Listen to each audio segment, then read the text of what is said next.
नमस्कार साथियों, स्वागत है आपका आज के इस वीडियो में। मेरा नाम है सुधीर चौधरी और आप देख रहे हैं आईआरए वाला। आज आपकी ऑर्गेनिक फार्मिंग की जितने भी डाउट्स हैं वो सब के सब इस क्लास में सॉल्व हो जाएंगे। कैसे? अगर आप जनरल एग्जाम्स की तैयारी कर रहे हैं, आप कोई IBPS, AFO, ICR, JRF, SRF, इन सब की तैयारी कर रहे हैं और आपको ऑर्गेनिक फार्मिंग से रिलेटेड जितने भी क्वेश्चंस आते हैं इस वीडियो में हम कवर करेंगे ये सब कुछ। सबसे पहले ऑर्गेनिक फार्मिंग क्या होती है, कन्वर्जन पीरियड से बहुत सारे क्वेश्चंस आते हैं, institutes for organic farming, government schemes, sustainable agriculture के बारे में थोड़ा सा डिस्कस करेंगे। और आज तक जितने भी क्वेश्चंस आए हैं ऑर्गेनिक फार्मिंग से रिलेटेड आईसीआर के एग्जाम्स में या जनरल एग्जामिनेशंस में, वो सब के सब इसी वीडियो में आपको मिलेंगे। दैट मीन्स आपका पैकेज कंप्लीट है। ऑर्गेनिक फार्मिंग इस क्लास से बाहर आपके पास कहीं से नहीं आएगा, आप इस चीज की गारंटी ले लो। और इसी के साथ अपन शुरू करते हैं ये लेक्चर जिसमें हम ये सारी चीजें डिस्कस करेंगे। चलो शुरू करते हैं।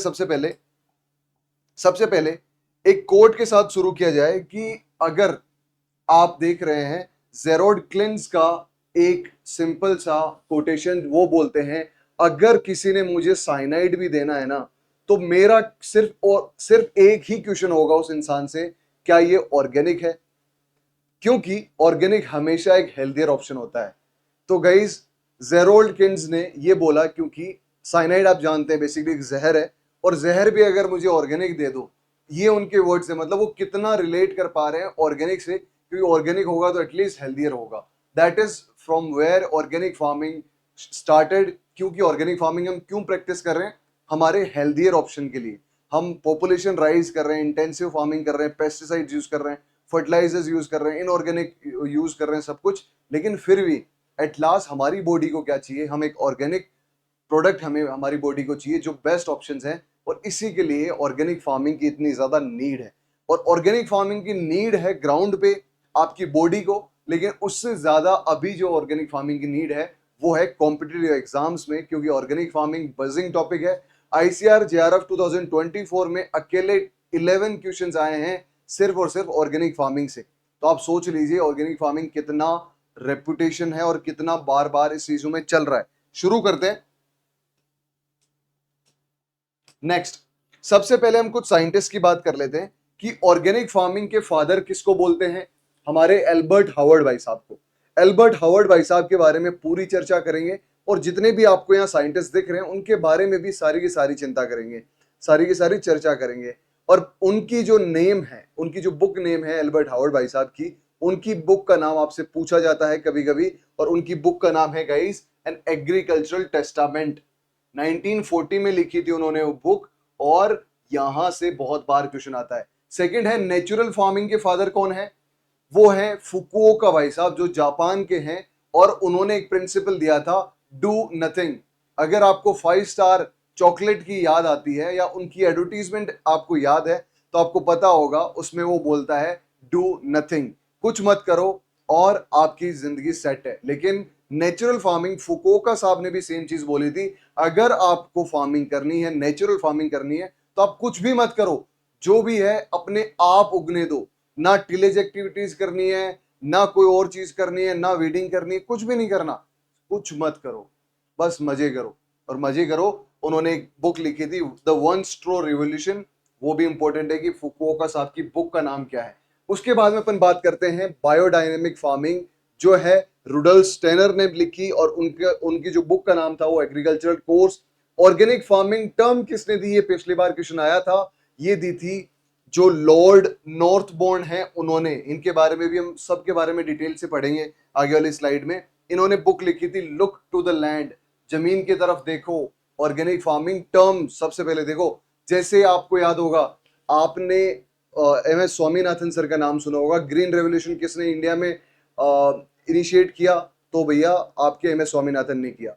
लेकिन बार बार कभी कभी क्वेश्चन नहीं आ जाता है कि जो अपना ग्रीन रेवोल्यूशन है वो टर्म किसने दी? तो आपको पता है कि विलियम गोड भाई साहब ने दी थी। तो ऐसे क्वेश्चंस पे, क्योंकि पेटेंट सा हो गया ग्रीन रेवोल्यूशन इंडिया, तो एम एस स्वामीनाथन, तो यहां गलती करने से बचे। Organic farming father Albert Howard, लेकिन टर्म किसने दी? लॉर्ड नॉर्थबोर्न ने दी। और इस चीज का बड़ा ध्यान रखना है, बेसिक गलतियां कर देते हैं। आते हुए क्वेश्चन गलत कर देते हैं उस चीज से थोड़ा सा बचें। लुक टू द लैंड उनकी नाम किताब का नाम था। एक है रीजनरेटिव एग्रीकल्चर, रॉबर्ट रोडेल ने दी, और basic book of organic gardening एक बुक थी, उन्होंने उसमें सबसे पहले इस चीज को रीजनरेटिव एग्रीकल्चर को इंट्रोड्यूस किया था। आई होप यहां से अगर आपके पास डायरेक्ट क्वेश्चन आए कौन किसका फादर है, कौन सी बुक है, तो आप लोग गलत नहीं करोगे। अब अपन बात करते हैं प्रिंसिपल्स ऑफ ऑर्गेनिक फार्मिंग। कोई भी चीज पढ़ने से पहले उसके प्रिंसिपल्स होते हैं कि भैया वो क्या चीज है, कैसी चीज है। तो ऑर्गेनिक फार्मिंग के 4 प्रिंसिपल्स हैं जो कि दिए थे IFOAM, ये भी इसके बारे में डिटेल से पढ़ेंगे 2012 में। उन्होंने बोला 4 प्रिंसिपल में क्या, आपका principle of health, principal of ecology, principal of fairness और प्रिंसिपल ऑफ केयर। अब ये चारों है क्या, देखो आपके उस ऑप्शंस में आ जाएंगे कि भैया इन चारों में से कौन सा नहीं है, या आप कौन सा है, इन 3 कोई और ऑप्शन डाल दिए। तो आपको याद तो रखना है हेल्थ, इकोलॉजी, फेयरनेस, केयर, लेकिन है क्या मतलब। देखो ऑर्गेनिक फार्मिंग किस लिए करते हैं, सबसे पहला प्रिंसिपल है हेल्थ के लिए। हमारी जो बॉडी है उसको जिस फॉर्म में न्यूट्रिएंट सबसे ज्यादा मिलते हो उस फॉर्म में फार्मिंग करनी चाहिए, and that will come from organic farming first and foremost. Second, ecology. Organic farming को इकोसिस्टम को ध्यान रखते हुए ऑर्गेनिक फार्मिंग की जाती है कि जो हमारा इकोसिस्टम है, हमारा एनवायरनमेंट है, उसको कोई ज्यादा नुकसान ना पहुंचे, हम उसको सस्टेनेबिलिटी के साथ कैसे फार्मिंग कर सकते हैं, that is where organic farming started. तो दूसरा आपका हो गया आपका principle of ecology. Third comes is principle of fairness. Sir fairness की क्या चीज आ गई, देखो भाई अगर आपका ऑर्गेनिक फार्मिंग है तो जो आप प्रोड्यूसर हो, जो आप रिटेलर हो, जो आप होलसेलर हो, जो आप कंज्यूमर हो, उन सब के साथ फेयरनेस होनी चाहिए कि जो आपका, ऐसा नहीं कि जो ज्यादातर आज जिस लेवल पे हो रहा है कि ऑर्गेनिक का नाम या सर्टिफिकेट लेके कुछ भी चिपकाया जा रहा है, ऐसा नहीं होना चाहिए। ये एक प्रिंसिपल में आता है, और इसके साथ आता है कि आप जो प्राइस भी डाल रहे हो ना, वो भी इतनी ज्यादा नहीं होनी चाहिए कि ऑर्गेनिक के नाम पे हो गया तो 1000 रुपए किलो होगी कोई चीज। एक जेन्युइन सी प्राइस होनी चाहिए, that is where principle of fairness comes into action. And last but not the least, principle of care. Care is what, कि हम अपने एनवायरनमेंट की, हम अपने लोगों की, हम अपने जो दूसरे जो कंज्यूमर्स हैं उनकी रेस्पेक्ट, उनकी हम केयर कर रहे हैं। That is why we are serving the best food a human can have. That is where the fourth and last one of the principle comes into action. कि 4 रूल्स, 4 आपके principles हैं, health, ecology, fairness, care, याद रख लेना है, भूलना नहीं है इन चारों में से किसी को। ठीक है, आगे बढ़ते हैं अपन। आगे बढ़ने पे अपने को पता है कि भैया अब मैंने सोच लिया मुझे ऑर्गेनिक फार्मिंग करनी है। अब मुझे ऑर्गेनिक फार्मिंग का क्या बेसिक स्टेप्स है। अब सोच रहे हो सर कॉम्पिटिटिव एग्जाम्स में ये पूछा जाता है क्या, देखो पूछा जाता है तभी स्लाइड में, अदरवाइज कोई भी चीज नहीं होगी। एक बार ये क्वेश्चन आ गया था कि बेसिक स्टेप्स 1 2 3 4 4 स्टेटमेंट दे दिए, उनको आप ऑर्डरली अरेंज करो। तो आपको पता होना चाहिए सबसे जो पहला स्टेप है वो है conversion of land from conventional management to organic management. आप अभी तक फर्टिलाइजर डाल रहे थे, यूरिया, DAP, SSP सब कुछ डाल रहे थे, अब आपको, और कुछ पेस्टिसाइड्स वगैरह कुछ भी डाल रहे थे, अब आपको कुछ नहीं डालना है। तो कन्वेंशनल टिलेज से ऑर्गेनिक टिलेज, ऑर्गेनिक एग्रीकल्चर में अगर शिफ्ट होना है तो पहली चीज आपको इन सारी चीजों को जो आप अप्लाई कर रहे थे, इनपुट्स अप्लाई कर रहे थे, उनको रोकना पड़ेगा। सेकंड, जो एंटायर सराउंडिंग सिस्टम है उसको भी आपको देखना पड़ेगा। ऐसा नहीं कि आप तो अपने खेत में ये समझो आपका अगर कोई फील्ड है तो आप यहाँ अपना ऑर्गेनिक फार्मिंग कर रहे हो, यहाँ कुछ नहीं कर रहे हो, आप नॉर्मल कन्वेंशनल टिलेज कर रहे हो, तो भैया इधर से जो हवा चलेगी वो भी तो वापस आएगी, वो भी तो ड्रिफ्ट होगी। तो दैट इज वाई वो पेस्टिसाइड्स या फर्टिलाइजर्स या कुछ भी इधर इस पर्टिकुलर सॉइल में लेके आ सकता है और वहां आपकी प्रॉब्लम स्टार्ट हो सकती है। दैट इज वाई वो सराउंडिंग एरिया का भी आपको ध्यान रखना पड़ेगा। Crop cultivation with uses of alternative sources of nutrients, जैसे कि हम अब फर्टिलाइजर तो नहीं डाल पा रहे, लेकिन अब हम जो आपकी क्रॉप रोटेशंस हैं, जो आपके दूसरे टाइप ऑफ, जैसे FIM आप डाल सकते हो, वर्मी कंपोस्ट आप डाल सकते हो, और अल्टरनेटिव सोर्सेस आपको डालना पड़ेगा ताकि आप लोग थोड़ा ज्यादा प्रॉफिट भी ले पाओ। क्योंकि देखो एक बहुत बड़ा मिथ, या मैं कह सकता हूँ समवट ट्रुथ भी है, कि अगर आप ऑर्गेनिक फार्मिंग करोगे तो उतनी प्रोडक्शन नहीं आती, and it is to be like practical, उतनी नहीं आती है। हाँ, आप अगर अपनी फैमिली को लेके ज्यादा कंसर्न हो तो देखो आपको पता होगा पंजाब में एक कैंसर ट्रेन चलती है। कैंसर ट्रेन क्यों, क्योंकि वहां के लोग वीट में इतना ज्यादा फर्टिलाइजर्स इतना ज्यादा यूज करके इतने ज्यादा बीमार हो गए हैं, लाइक कैंसर हो गया उनको, और वो एक पूरी ट्रेन का ही नाम कैंसर ट्रेन पड़ गया है। एंड दैट इज वाई हमें इन चीजों में थोड़ा सा मतलब समवेयर आपको ये समझना पड़ेगा कि आपको 100 रुपए से ज्यादा 100 साल जीने की ज्यादा महत्व आपको होना चाहिए। कभी कभी क्या होता है कि हो सकता है आपको ऑर्गेनिक थोड़ा सा महंगा पड़ रहा हो, लेकिन वेयर हेल्थ कम्स इन, अभी अर्बन सिटीज में यही चल रहा है, कोई प्राइस नहीं देख रहा है, they just want pure organic. चाहे उसके लिए वो टेस्ट करा के देख ले, मंथली कभी भी टेस्ट करा के देख ले, वो ऑर्गेनिक फार्मिंग का एक फेयरनेस, जो आपका प्रिंसिपल ऑफ फेयरनेस है, वो यहाँ काम करता है गाइस। उसके बाद management of weeds and pest by better management practices, दूसरे मैनेजमेंट प्रैक्टिसेस से होना चाहिए। और फिर मैनेजमेंट ऑफ लाइव स्टॉक, ये सारे बेसिक स्टेप्स हैं ऑर्गेनिक फार्मिंग के। ठीक है गाइस, नेक्स्ट अपन मूव करते हैं। तो अब जब ऑर्गेनिक फार्मिंग की बात हो रही है तो पूरे वर्ल्ड स्टेटस की बात हो जाए, सबसे पहले जो ऑर्गेनिक एग्रीकल्चरल लैंड है सबसे ज्यादा, देखो एक बहुत बड़ा गलत कोई ना कोई फैक्ट घूमता रहता है कि इंडिया सेकंड नंबर है, सेकंड नंबर है, सेकंड नंबर है किसमें, ऑर्गेनिक एरिया के लैंड, ऑर्गेनिक फार्मिंग के लैंड एरिया में। लेकिन ऐसा नहीं है। India according to land area stands 6th in the world. पहले पे आता है ऑस्ट्रेलिया। मुझे याद है जब मैं एसआरएफ 2023 में अपीयर हो रहा था, ये क्वेश्चन आया था वहां, और वहां ऐसा लगा कि ऑस्ट्रिया है या ऑस्ट्रेलिया है। तो इसके लिए मैं आपको बोल देता हूं, ऑर्गेनिक एग्रीकल्चर लैंड एरिया सबसे ज्यादा ऑस्ट्रेलिया में है, फिर अर्जेंटीना में है, फिर यूरागो में है, फिर यूएसए में है, फिर चाइना में है। India comes at 6th position. India comes at 6th position, और इंडिया का एरिया कितना है, 4.43 million hectares. And this is according to again IFOAM and FIBL 2021 की रिपोर्ट है। ठीक है, अब ये जरूर है कि according to same IFOAM, India has the largest number of farmers, organic farmers. क्यों? क्योंकि इंडिया में स्मॉल लैंड होल्डिंग साइज है, आपको पता है average land holding size 0.38 million, 0.38 hectares है एवरेज। ठीक है, और मार्जिनल फार्मर्स कितने हैं, 85% के आसपास मार्जिनल फार्मर्स है, मतलब 0.8 हेक्टेयर से कम है।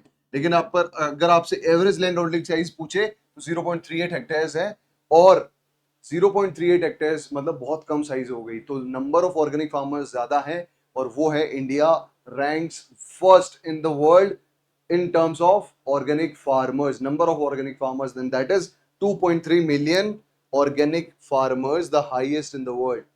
तो रैंकिंग में पहले नंबर पे है, नंबर्स में जैसे हमेशा इंडिया होती है पॉपुलेशन में, और एरिया में है 6th। ठीक है गाइस, आगे बढ़ते हैं अपन।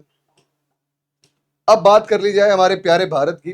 भारत में क्या स्टेटस है, देखो जैसे हमने बोला इंडिया 6th है वर्ल्ड ऑर्गेनिक एग्रीकल्चर लैंड में, लेकिन फर्स्ट है ऑर्गेनिक प्रोड्यूसर्स में। ठीक है, आगे बढ़ते हैं अपन। अकॉर्डिंग टू 2023 टोटल एरिया कितना है जो रजिस्टर्ड है, और देखो कभी कभी हम जब बात करते हैं ना, जैसे 4.43 मिलियन हेक्टेयर, ये है IFOM के अंडर।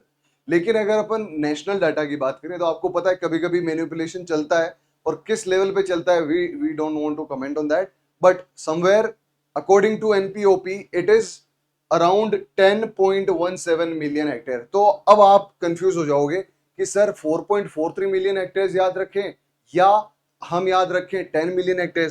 तो भाइयों एक चीज याद रखो, आपको सोर्स के साथ पूछा जाएगा। ICAR एग्जाम्स में, NTA जो भी एग्जाम्स करवाता है उसमें हमेशा सोर्स इंपॉर्टेंट होते हैं। अगर वो NPOP पूछेगा तो आपको अलग डाटा बताना है 10.17, अगर आपको वो IFOM पूछेगा तो आपको 4.43 मिलियन हेक्टेयर। तो दोनों का आप कभी भी कोई भी चीज से रिलेट कर लो, अगर कोई डाटा वेरी कर रहा है ना, दैट मीन्स कोई और दूसरी ऑर्गेनाइजेशन उसको कंडक्ट कर रही है, उसको आप सर्वे कर रही है, तो आप उसके हिसाब से डाटा याद रखो। उसके बाद अपन बात करते हैं, ये ज्यादा नंबर आपके लिए उतना इंपॉर्टेंट नहीं है। इंडिया में ये पूछा जाएगा कि कौन सा स्टेट है जिसमें सबसे ज्यादा आपके पास एरिया है, तो दैट इज मध्य प्रदेश। और आपके अगर आपसे ये पूछा जाए कि इंडिया का कौन सा स्टेट है जो फर्स्ट ऑर्गेनिक स्टेट है, and that is you all know Sikkim है। सेकंड यूके, अपना उत्तराखंड को टारगेट किया गया था लेकिन वो अभी तक कंप्लीटली हुआ नहीं है। त्रिपुरा भी रहता है न्यूज में, लेकिन आपको एक ही याद रखना है, Sikkim is the first organic state जहां डिक्लेयर किया गया है, और ये चीज आपको याद रखनी है। तो आई होप कि इस स्टेटस से आपको इंडिया और वर्ल्ड के दोनों जो आपके स्टेटिस्टिक्स हैं वो सब कुछ याद हो गए होंगे। Now coming to organic standards and certification, जो एनपीओपी प्रोग्राम है अपना, उसके बारे में अपन बात करते हैं guys. National programme on organic, आप ये आपसे जनरली पूछा जाता है कि कौन सी ईयर में स्टेप ये लॉन्च हुआ था, तो आपको बेसिकली याद रखना है 2001 में हुआ था। इंटरनेशनली रिकॉग्नाइज्ड है एनपीओपी प्रोग्राम, क्यों? क्योंकि इक्विवेलेंस है अपनी यूरोपियन यूनियन और स्विट्जरलैंड से, एज हियर मेंशन भी होगा, और यूरोपियन यूनियन और स्विट्जरलैंड से इक्विवेलेंस है। यूएसडीए रिकॉग्नाइज कंफर्मिटी है, United states department of agriculture, ये भी रिकॉग्नाइज करता है एनपीओपी प्रोग्राम को। और ऑपरेट कौन करता है? एपीडा करता है। और यहां से 2023 2024 में भी क्वेश्चंस आए हैं, हर बार क्वेश्चंस आते हैं कि जो आपका ऑर्गेनिक प्रोड्यूस है उसको एक्सपोर्ट कौन सी ऑर्गेनाइजेशन करती है, तो वो भी अपीडा ही करती है। ध्यान रखना है दोस्तों, ये जो प्रोग्राम्स है एनपीओपी, राष्ट्रीय परंपरागत कृषि विकास योजना, या ये जो जो मेजर जहां अपनी गवर्नमेंट का फोकस है, वहां से क्वेश्चन आना श्योर है। क्योंकि ज्यादातर जो गवर्नमेंट का फोकस है दैट मींस वो प्रायोरिटी एरियाज है, और प्रायोरिटी एरियाज है दैट मींस आपकी एग्जाम के लिए भी इंपॉर्टेंट है, तो वहां थोड़ा सा कोशिश हो जाना है अपने को, ठीक है। नेक्स्ट अपन बात करते हैं गाइस, प्रोग्राम में अगर अपन बात करें नेक्स्ट, अब साइंटिस्ट की बात करते हैं, गवर्नमेंट स्कीम्स की भी बात करेंगे। पहले ऐसे साइंटिस्ट की बात कर लेते हैं जिन्होंने इस पर्टिकुलर चीज की फाउंडेशन रखी है गाइस। तो फाउंडेशन रखी है सबसे पहले हमारे वॉल्टर नॉर्थबॉर्न, जो यूएसए में है। आपको जैसे बोला था कि लॉर्ड नॉर्थबॉर्न इनको बोलते हैं, और इन्होंने क्या किया? इन्होंने टर्म दी थी ऑर्गेनिक की। ऑर्गेनिक फार्मिंग पहली बार टर्म किस में यूज हुआ? इन्होंने ही यूज करी थी, लॉर्ड नॉर्थबॉर्न ने यूज करी थी।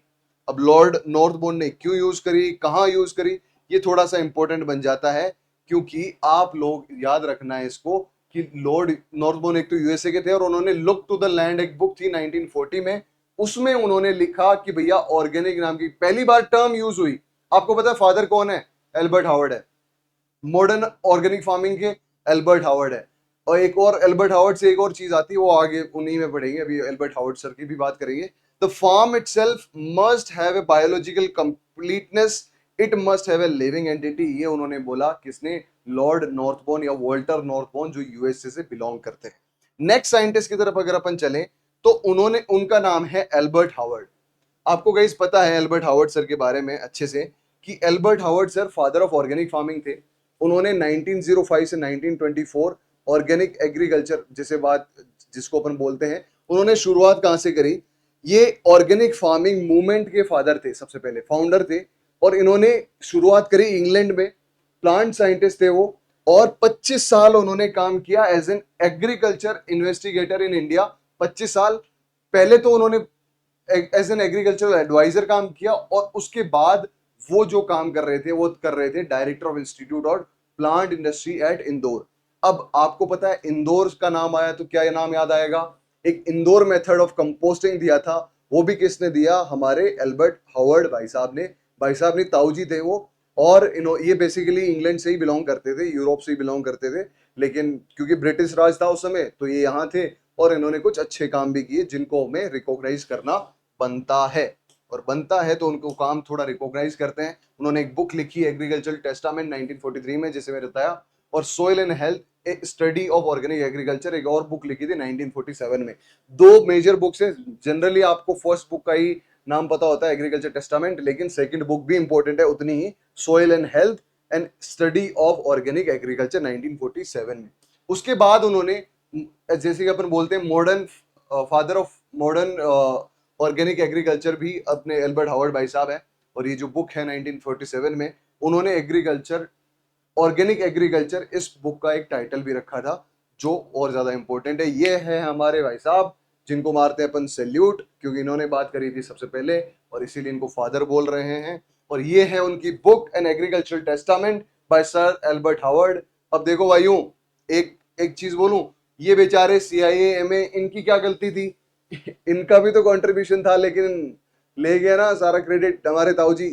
तो it is where life goes sometimes, जिसको क्रेडिट मिलना चाहिए उसको नहीं मिलता है, बट लिटरेचर जिसने लिख दी उनका नाम रह जाता है सालों साल। तो it is how it is. Next upon scientist की बात करते हैं। जाय रेडोल जो यूएसए से बिलोंग करते हैं, ये हमारे बहुत स्मार्ट से सर थे। इन्होंने मैगजीन निकाली थी ऑर्गेनिक फार्मिंग एंड गार्डनिंग पे 1942 में। इन्होंने बेसिकली ऑर्गेनिक फार्मिंग और गार्डनिंग टेक्निक्स जो रिसर्च फार्म पे यूज होती है उनके बारे में लिखा था। और एक रोडेल प्रेस नाम की ऑर्गेनाइजेशन थी जिसको उन्होंने फाउंड किया था, और वो बेसिकली यूएसए में और बेसिकली गार्डनिंग और ऑर्गेनिक एग्रीकल्चर का एक बेसिकली अगर आप बोले तो एक लिंक थे। ठीक है, इनके बारे में उतना क्वेश्चंस नहीं आते, बट जैसे कि इंपॉर्टेंट है तो जरूरी है उनको मेंशन करना। नेक्स्ट है one of the most most most most most important book of your ever ever environment, अगर आप एनवायरमेंटल सस्टेनेबिलिटी की बात करेंगे, वो है रिचल कार्सन। रिचल कार्सन जी ने क्या कहा कि भैया 1962 में इन्होंने एक बुक लिख दी जो हिस्टोरिकल बुक हो गई, दैट इज साइलेंट स्प्रिंग। हमारी स्प्रिंग सीजन आती है तो चिड़िया आपकी आवाज करती है, और अगर पेस्टिसाइड्स का ओवरडोज ओवर यूजेस हुए तो वो चिड़िया आवाज करना बंद कर देगी। क्यों? गूंगी नहीं हो जाएगी वो क्या हो जाएगी भाइयों और बहनों? वो हो जाएगी सिंपल सी कि वो खत्म हो जाएंगे, वो मर जाएंगे।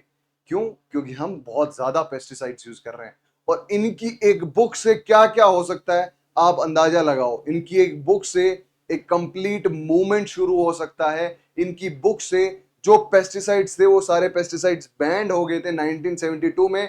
डीडीटी नाम का जो पेस्टिसाइड था वो बैन कर दिया गया यूएसए के द्वारा 1972 में। और एनवायरमेंटल प्रोटेक्शन एजेंसी 1970 भी इसी बुक की मदद से स्टैब्लिश किया गया, इसी बुक का रेफरेंस लेके कि देखो क्या क्या हुआ है, किसी को तो लिखना पड़ेगा। और इन्होंने जब लिखा तो कयामत सी आ गई। और दोस्तों सब कुछ जो भी एनवायरमेंटल के नाम पे आगे चीजें होने लगी, इस बुक का हमेशा रेफरेंस दिया जाता था, क्योंकि उन्होंने जितना टॉक्सिसिटी इन पेस्टिसाइड से हुआ है उनके बारे में बहुत ज्यादा डिस्कस करा था इस बुक में। That is why silent spring 1962 by Rachel Carson became a historic book, जो आज भी हर एग्जाम में पूछी जाती है। 2024 में भी पूछी गई है, ज्यादा दूर की बात नहीं कर रहा हूं मैं। ठीक है, नेक्स्ट अपन बात करते हैं हमारे फुकुओका भाई साहब की। दादाजी थे, इनको दादाजी बोलते हैं। देखो कितने प्यारे से बैठे हैं आराम से। ये फुकुओका साहब जापान से थे और इन्होंने वन स्टोर रिवोल्यूशन नाम से एक बुक लिखी थी, जैसे बोला डू नथिंग, मुझे कुछ नहीं करना। हो सकता है कि आप बोल दो आलसी है, लेकिन आलसी नहीं थे। उन्होंने एक आलसी बने में एक नई रिवोल्यूशन ला दिया, that is one straw revolution by Fukuoka साहब। और उन्होंने बोला कि the natural way of farming is natural farming, और जिसमें ना टिलेज करनी है, ना हर्बिसाइड डालना है, ना कुछ भी नहीं करना, बस आपको खेत छोड़ देना है। That is how natural farming works. अब natural farming, permaculture, organic agriculture आपका बहुत सारी टर्म्स है जो सिमिलर हैं, बट सिमिलर कंप्लीटली नहीं है, थोड़ा थोड़ा फर्क है सब में। कभी उसके बारे में भी डिस्कस करेंगे, अगर आप कमेंट सेक्शन में लिख दोगे तो।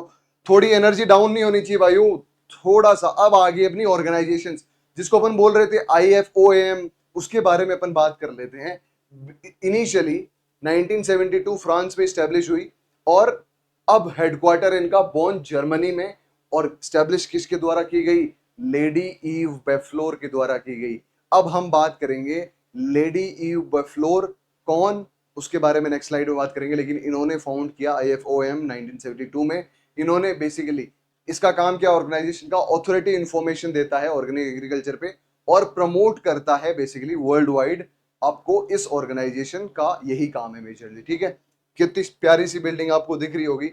अब नेक्स्ट ऑर्गेनाइजेशन की अपन बात करते हैं, उससे पहले लोगोज आ गए, सॉरी। तो लोगोज यहां से 2024 में इस पर्टिकुलर स्लाइड से दो क्वेश्चन आए हैं।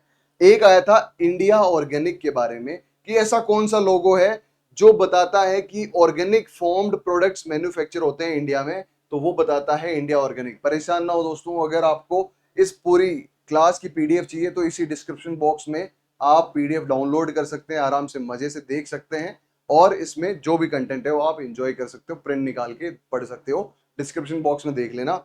जैविक भारत किसके लिए है? जैविक भारत आप जानते हो जैसे कि ऑर्गेनिक एग्रीकल्चर के लिए बेसिकली आइडेंटिटी मार्क है, ऑर्गेनिक प्रोडक्ट्स को डिस्टिंग्विश करने के लिए। PGS India green, PGS India organic, दोनों और लोगोज हैं जो स्पेसिफिकली आपके लोगोज आप अलग अलग प्रोडक्ट्स पे अगर आप देखोगे ऑर्गेनिक एग्रीकल्चर या ऑर्गेनिक फार्मिंग के प्रोडक्ट्स पे, तो वहां देखे जाते हैं। नेक्स्ट अपन बात करते हैं, आपके मेजर इंस्टीट्यूट्स और कौन कौन से हैं, जिसे अपन ने एक IFMO की बात करी थी, उसके अलावा जैसे पहला आपका वही हो गया बॉर्न जर्मनी 1972, उसके अलावा भी आपको ये एटलीस्ट उसकी जो लोकेशन है और ईयर ऑफ स्टैब्लिशमेंट है वो याद रखनी है। FIBL जिसके द्वारा हम डाटा पहले साइट कर रहे थे, research institute of organic agriculture, 1973 में स्टैब्लिश हुआ, कहाँ? स्विट्जरलैंड में। उसके बाद रोडेल इंस्टीट्यूट, जो रोडेल आप अभी साइंटिस्ट का नाम पढ़ रहे थे, USA में 1947 में। Organic research centre United kingdom 1980 में। ये आपको याद रखो ना रखो कोई दिक्कत नहीं है, मैं आपको बताऊं जो आपको याद रखना ही रखना है वो है, आपको ये वाला जरूर याद रखना है, international centre for research in organic food systems, जो है डेनमार्क में 1996 में। एक बार क्वेश्चन ऑलरेडी आ चुका है यहाँ से, और हो सकता हो तो स्क्रीनशॉट ले लो और भाइयों इसको थोड़ा सा देखते रहो, कभी कभी अपनी गैलरी में पड़ा होगा तो देखते रहोगे। ये थोड़ा सा आपको याद कर लेना, बाकी याद हो ना हो ये जो हाईलाइट करे हैं ये जरूर याद करने एट एनी कॉस्ट, ठीक है। नेक्स्ट अपन मूव करते हैं, एक बहुत जैसे मैंने बोला था ना IFOAM को स्टैब्लिश किसने किया, तो वो किया था हमारे जो लेडी थी उन्होंने, और उन लेडी का नाम जैसे कि बोला लेडी ईव बेफ्लोर, इन लेडी का नाम था। इन्होंने एक एक्सपेरिमेंट करा, बहुत फेमस एक्सपेरिमेंट है। उन्होंने क्या किया, सबसे पहले हिस्ट्री में सबसे पहले ऑर्गेनिक एग्रीकल्चर और कन्वेंशनल एग्रीकल्चर दोनों को साइड साइड में सब कल्टीवेट किया और फिर दुनिया को दिखाया। पहली बार सोचो, आज तो आप देख रहे हो रिजल्ट देख रहे हो, लेकिन पहली बार सोचा था उन्होंने कि यार मैं साथ में करती हूँ, और साथ में करके उन्होंने ये दिखाया कि देखो कितना फर्क है, कितना फर्क है इस पर्टिकुलर रेजिड्यूज में जो हमारे पास आ रहा है, इसमें न्यूट्रिएंट्स जो से 1940s 1930s में क्या होता था, एक ऑरेंज में जितना न्यूट्रिएंट्स है आज वही जितना न्यूट्रिएंट्स है वो 8 ऑरेंजेस में है। ये कंपैरिजन किया जाता है जब भी आप कोई बड़ी मीटिंग देखते हो ऑर्गेनिक एग्रीकल्चर पे, कि न्यूट्रिएंट वैल्यूज बहुत ज्यादा डिक्रीज हो गई है, बिकॉज हम सोइल को क्या कर रहे हैं, बस इंटेंसिव क्रॉपिंग के चक्कर में डाल रहे और कुछ उसको रेगुलेट नहीं कर रहे हैं, ना उसमें मल्चिंग कर रहे हैं, ना रेजिड्यूज मिला रहे हैं, ना FI मिला रहे हैं, ना ऑर्गेनिक सोर्सेज दे रहे हैं, तो इसकी वजह से न्यूट्रिएंट्स बहुत ज्यादा कम हो जा रहे हैं। तो सबसे पहली बार लेडी ईव बेफ्लोर ने दिया था, और इसी के बेसिस पे उन्होंने ये किया भी था। उस एक्सपेरिमेंट को क्या बोलते हैं, हॉगले एक्सपेरिमेंट बोलते हैं। उन्होंने 1943 में एक बुक लिखी थी, द लिविंग सॉइल नाम से बुक लिखी, कि भैया हमारी सॉइल लिविंग बॉडी है, इसको इसीलिए इस पर्टिकुलर लेडी को, लेडी ईव बेल्फोर को द लिविंग सॉइल लेडी भी बोला जाता है, क्योंकि उन्होंने 1943 में ये बुक लिखी थी द लिविंग सॉइल। तो बहुत इंपॉर्टेंट फेमस एक्सपेरिमेंट है जिसकी हिस्ट्री आपको पता होनी चाहिए अगर आप ऑर्गेनिक एग्रीकल्चर या ऑर्गेनिक फार्मिंग की बात करते हो तो, ठीक है। नेक्स्ट अपन मूव करते हैं, हमारे रिसेंट इनिशिएटिव्स कौन कौन से हैं और इंस्टीट्यूट्स ऑफ ऑर्गेनिक फार्मिंग, ये आपके इंडिया की बात कर रहे हैं अपन। National organic farming research institute, जिसको नौफरी 2016 में गैंगटॉक सिक्किम में स्टैब्लिश किया गया। फिर अपन बात करते हैं national program for organic production 2001 में न्यू दिल्ली में है। University of natural and organic farming Vadodara Gujarat में है। गाइस इंपॉर्टेंट क्वेश्चन है, 2023 SRF में भी आया था, JRF में कभी भी आ सकता है, कि पहली यूनिवर्सिटी कहाँ स्टैब्लिश हुई ऑर्गेनिक एग्रीकल्चर की, आपको बोलना है सर गुजरात में स्टैब्लिश हुई, ठीक है। उसके बाद national centre of organic farming, आपको पता है गाजियाबाद 2004 में, बहुत इंपॉर्टेंट ऑर्गेनाइजेशंस हैं। यहां से आपका एक क्वेश्चन 100% है गाइस, एक क्वेश्चन 100% है, कुछ भी अगर गलत किया दैट मीन्स आप अपना पांव काट रहे हो कुल्हाड़ी से, सिंपल सी बात है, क्योंकि इतना आसान है और इतना मतलब ये फ्री हिट है आपके लिए, आपको इस पे छक्का मारना ही मारना है अगर इतना सिंपल पूछ लिया तो, बोलना कि मैं तो पढ़ के आया हूँ अच्छे से। फिर एक बहुत इंपॉर्टेंट स्कीम है जिसको आपको डिटेल में पढ़ना है, बाकी स्कीम्स को अपन नॉर्मली पढ़ेंगे। परंपरागत कृषि विकास योजना कब लॉन्च हुई, 2015 में हुई, और ये किसके अंडर में थी, national mission of sustainable agriculture के अंडर में। इसको सेंट्रल और स्टेट गवर्नमेंट दोनों फंड करती है। कहाँ कहाँ देखो, 60-40 करती है सारे स्टेट्स में, नॉर्थ ईस्ट और हिमालयन स्टेट्स को छोड़ के। हिमालयन और नॉर्थ आपका नॉर्थ ईस्टर्न और हिमालयन स्टेट्स में 90:10, 90 करती है सेंट्रल, 10 करती है स्टेट गवर्नमेंट, क्योंकि वहां सेंट्रल गवर्नमेंट ज्यादा फंड देती है, क्योंकि वहां ज्यादा कैपेबिलिटीज है, और 100% सेंट्रल गवर्नमेंट करती है यूटीज में, यूनियन टेरिटरीज में। तो ये आपका परंपरागत कृषि विकास योजना इस वजह से इंपॉर्टेंट है, क्योंकि इसमें जो फंडिंग पैटर्न है वो एक तो अलग अलग है और एक गवर्नमेंट का प्रायोरिटी एरिया है, तो दोनों चीजें इंपॉर्टेंट है। उसके अलावा भी कुछ स्कीम्स है जो आपको याद रखनी है, जैसे कि हमने ये पढ़ ली उसके अलावा organic value chain development in north eastern region 2015 में हुआ था। National program for organic production, ये जैसे कि बोला 2001 में, बहुत ज्यादा इंपॉर्टेंट है, ऑलरेडी डिस्कस कर चुके हैं। National centre for organic farming जो गाजियाबाद में स्टैब्लिश हुआ, उसका क्या कैरेक्टरिस्टिक्स है ये आप पीडीएफ में अपनी देख सकते हो। पार्टिसिपेटरी गारंटी स्कीम 2011 में स्टैब्लिश हुई। National institute of organic farming 2012 में, राष्ट्रीय कृषि विकास योजना 2007 में। ये आपको इंपॉर्टेंट स्कीम्स हैं जो ऑर्गेनिक फार्मिंग को रिलेट करते हैं। थोड़ा सा आपको याद रखना है, एक स्क्रीनशॉट ले सकते हो ताकि आप लोग याद रख लो, या आपके पास पीडीएफ तो मिल ही जाएगी। अब आते हैं अपन क्वेश्चंस पे गाइस। पढ़ाई हो गई, लोगोस हो गए, कन्वर्जन, कन्वर्जन के बारे में एक चीज छूट गई जो अपन क्वेश्चंस में कवर करेंगे। उसके अलावा आपके पास जितने भी आपके ऑर्गेनिक फार्मिंग के प्रिंसिपल, साइंटिस्ट, इंस्टीट्यूट, स्कीम्स और भी कुछ थ्योरी व्योरी जो भी है, सब कुछ अपन ने कवर कर ली। अब कुछ चीजें अपन यहाँ पे भी कवर करेंगे। देखो, आपने पढ़ा है the term organic farming was coined bye, अब ये मैं नहीं बताऊंगा गाइस, जो चीज पढ़ी है इस पीपीटी में वो लोग आप कमेंट सेक्शन में लिखोगे। आईसीआर जेआरएफ 2024 में एक क्वेश्चन आ रखा है, तो गाइस बिना कमेंट करे अगर कोई गया तो नेक्स्ट टाइम उस पर्टिकुलर इंपॉर्टेंट क्लास अपन स्किप कर देंगे। तो आपके वैल्यूज, आपका जो टाइम है 1-2 सेकंड जो आप कमेंट में लगाते हो, that is very very very very important for us. तो आप उस चीज को थोड़ा सा सीरियस लेके कि आपका क्या फीडबैक है, कैसा लग रहा है, या इसका आंसर जरूर आप लिखें, क्योंकि ऑलरेडी डिस्कस्ड है। The term organic farming was coined bye and father of organic farming अलग अलग है, तो आप लोग इस चीज को थोड़ा सा याद रख के इस कमेंट सेक्शन में लिखें। और द टर्म ऑर्गेनिक फार्मिंग मैं नहीं दिखाऊंगा, आगे बढ़ते हैं अपन। Natural farming is associated with, ये भी क्वेश्चन 2024 जेआरएफ में आया था, सोयल साइंस फिजिकल साइंस के पेपर में, और आपको पता है कि इसका भी आंसर अपन ने डिस्कस किया है, तो आप इसका भी आंसर कमेंट सेक्शन में लिखेंगे। जो चीज नहीं आई है उसका अपन जरूर, मैं आपको डिटेल से पढ़ा दूंगा। The father of modern organic agriculture, ये भी अपन ने पढ़ा है। सर्टिफाइड ऑर्गेनिक लोगो इज, जैसे अपन ने बोला, इंडिया ऑर्गेनिक सर्टिफाइड आपका लोगो है जो यूज किया जाता है, India organic. It is issued under national program for organic production और बाय अपीडा, अपीडा के थ्रू दिया जाता है इंडिया ऑर्गेनिक का लोगो, जो सर्टिफाइड ऑर्गेनिक लोगो है। ठीक है गाइज, नेक्स्ट अपन बात करते हैं। हाँ, ये हो ना अच्छी question.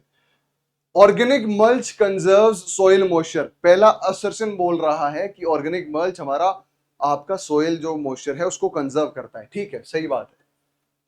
Organic mulches cut off solar radiation falling on the soil surface and reduce evaporation, क्या इस वजह से करता है? हाँ, यही रीजन है कि आपका सोइल मॉइस्चर कंजर्व कर रहा है, वो इसलिए क्योंकि सोलर रेडिएशन को डायरेक्टली सोइल पे नहीं आने दे रहा है और इवेपोरेशन को रिड्यूस कर देगा। That is why both A and R are true and R is correct explanation of A. ठीक है गाइस, नेक्स्ट क्वेश्चन की तरफ हम मूव करते हैं। बहुत अच्छा क्वेश्चन है ये भी। Organic farming promotes environmental sustainability. ठीक है, ऑर्गेनिक फार्मिंग एनवायरमेंटल सस्टेनेबिलिटी क्यों क्यों करता है? क्योंकि हम एनवायरमेंटल के जो आपका प्रिंसिपल है वो यूज करते हैं, हम इकोसिस्टम का ध्यान रखते हैं, हम रेजिड्यूज को यूज कर रहे हैं, हम सोइल मॉइस्चर को कंजर्व कर रहे हैं, तो सब सस्टेनेबिलिटी की तरफ ही जा रहा है। अब रीजन क्या है? Organic farming avoids the use of synthetic pesticides, हाँ सही बात कह रहा है, इसी वजह से सस्टेनेबिलिटी की बात कर रहा है। फर्टिलाइजर्स और उसको भी रिड्यूस कर रहा है, which helps preserve soil health, conserve water resources and reduce pollution of air and water bodies। हाँ, इसी वजह से सस्टेनेबिलिटी है, तो ऑप्शन ए इज राइट, जहां दोनों करेक्ट है और are is a correct explanation of A. Next question अपन मूव करते हैं, कन्वर्जन पीरियड। जो चीज मैंने नहीं पढ़ी आई, अभी तक नहीं पढ़ाई, वो चीज आप यहां सीख लो। Organic certificate of an organic farm is valid for, देखो guys, when I was working like when I graduated from BSc, मैंने एक फॉर्म में काम किया था for 6 months and that was based on organic certification, जो जयपुर बेस्ड एक form है। तो बेसिकली मैं फार्मर्स के साथ काम करता था, जहां वो ऑर्गेनिक सर्टिफिकेशन के लिए अप्लाई करते थे स्टेट गवर्नमेंट में, और वहां उनको कैसे ऑर्गेनिक सर्टिफिकेशन मिलता है वो बहुत क्लोजली मैंने देखा है। तो मैं आपको थोड़ा सा एक्सप्लेन करने की कोशिश करता हूँ इन शॉर्ट।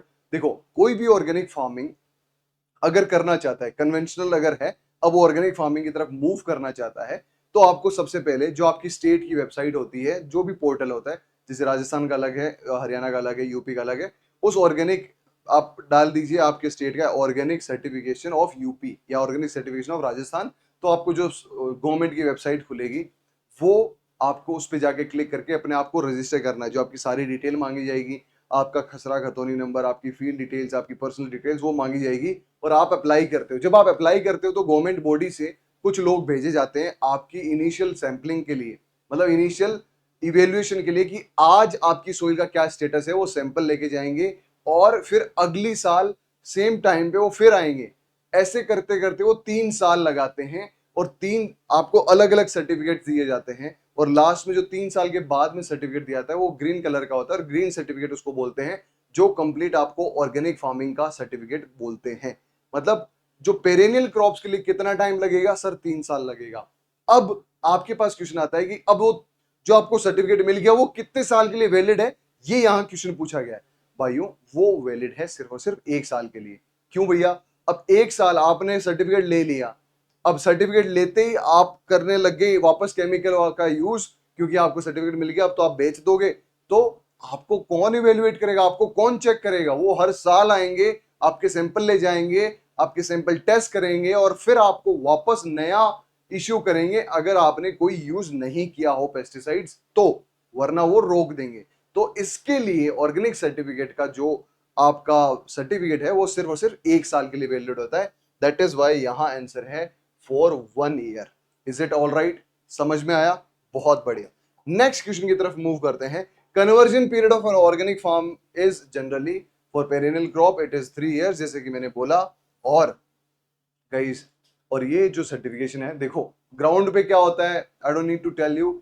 जो पर्सन आते हैं कैसे होता है, कोई एक सैंपल जो ऑर्गेनिक सच में कर रहा है, किसान भी तो बहुत वो है ना, मतलब बहुत ज्यादा समझदार है। वो क्या करते हैं, जो एरिया का लेट से वो 10 एकड़ को ऑर्गेनिक फार्मिंग सर्टिफिकेशन पे लगाया, तो उन्होंने 1 एकड़ रख लिया कि यहाँ से मुझे सैंपल देने हैं और जो भी बंदे आए उनको जो भी उन्होंने ऊपर खिलाया पिलाया, जो भी चाहे प्राइवेट ऑर्गेनाइजेशन से आए। इकोसर्ट एक बहुत बड़ी ऑर्गेनाइजेशन है, एक बार सर्च जरूर करिएगा। इकोसर्ट एक इंडोसर्ट है, दोनों बहुत बड़ी ऑर्गेनाइजेशंस हैं जो ऑर्गेनिक सर्टिफिकेशन का काम करती हैं।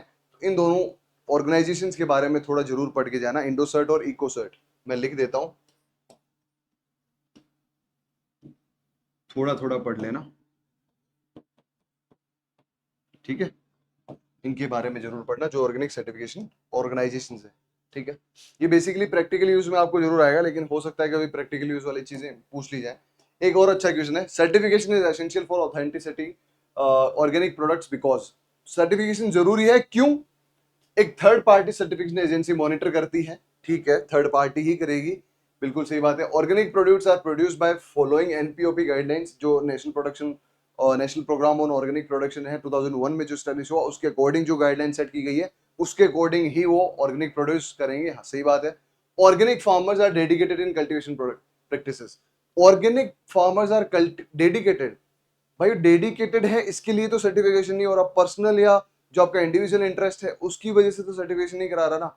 तो ये पॉइंट आपका गलत है। पोटेंशियल ऑफ मार्केटिंग, मार्केटिंग का पोटेंशियल ज्यादा ऑर्गेनिक प्रोडक्ट्स का, इसलिए वो सर्टिफिकेशन नहीं करा रहा है। That is also right. तो A B and D are right, that is why option A is right, C option गलत है आपका। तो ये 2024 में आया था, और जितने अभी तक क्वेश्चंस दिखाए गाइस ये सिर्फ और सिर्फ 2024 के क्वेश्चंस हैं।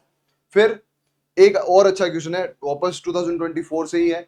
नेट आपका nutrient supply in organic farming is based on feeding the soil not feeding the crop. आप ये बोल रहे हो कि feeding the soil not feeding the crop, इस प्रिंसिपल पे आधारित है। अब आप ऑर्गेनिक फार्मिंग को भूल जाइए, अगर आप ऑर्गेनिक फार्मिंग को पकड़ के रखेंगे तो इस क्वेश्चन को आप गलत कर दोगे। आपको ये प्रिंसिपल पकड़ना है जो इन्होंने स्पेसिफाई किया है, और प्रिंसिपल क्या है? Feeding the soil not feeding the crop. तो दैट मीन्स थोड़ा सा तो लोचा है चीजों में, और लोचा है तो आपको थोड़ा अलग से याद रखना पड़ेगा। अब देखो, in organic management the nutrient sources are mostly on farm produce and natural occurred. ठीक है, ये बात तो ठीक है, क्योंकि feeding the soil not feeding the crop. Soil fertility is maintained by crop rotation, organic mulching, cover crops, recycling and reuse of products and by products. देखो, अगर रिसाइकलिंग करेंगे, रीयूज करेंगे, तो आपकी जो सॉइल है, आप मेजरली इस प्रिंसिपल को जस्टिफाई नहीं करते हो। ये मैंने 2024 के जो पेपर सॉल्यूशन आपको कराया था डिटेल्ड 120 क्वेश्चन का, उसमें और डिटेल में समझा रखा है कि ये पॉइंट आपका सुटेबल नहीं है। Nutrient enrichment of soil by increasing natural cycles, ये भी पॉइंट ठीक है।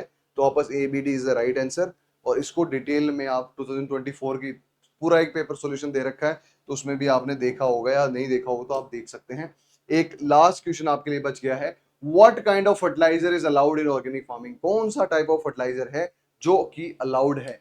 अब आप सोचोगे सर यूरिया, ये तो ऑर्गेनिक नेचर होता है इसका, CONH2 ऑल ट्वाइस, लेकिन क्या ये होता है? इससे रिलेटेड एक और क्वेश्चन आता है कि इसका आपका मेल्टिंग पॉइंट क्या है, 132.7 डिग्री सेल्सियस पूछा जाता है। एक कैल्शियम साइनाइड और यूरिया दो ही ऐसे फर्टिलाइजर्स हैं जिनका नेचर ऑर्गेनिक होता है, लेकिन नेचर ऑर्गेनिक है, दैट डजंट अलाउ कि वो ऑर्गेनिक फार्मिंग में यूज किया जा सकता है, बिकॉज नेचर ऑर्गेनिक है, जो रिलीज कर रहा है वो ऑर्गेनिक है, बट जो प्रोसेस है वो इनऑर्गेनिक के थ्रू बनाया गया है। जो आपका यूरिया का प्रोसेस है, आपको पता है जो राउले इनिशियली 1773 में उन्होंने आइसोलेट किया, उसके बाद में और आगे बनाया गया यूरिया प्रोसेस, जो अभी आपको डिटेल में जानना है। डीएपी नहीं, डाई अमोनियम फोस्फेट ये भी नहीं है, ये भी नहीं है। बोन मील, बोन मील क्या है?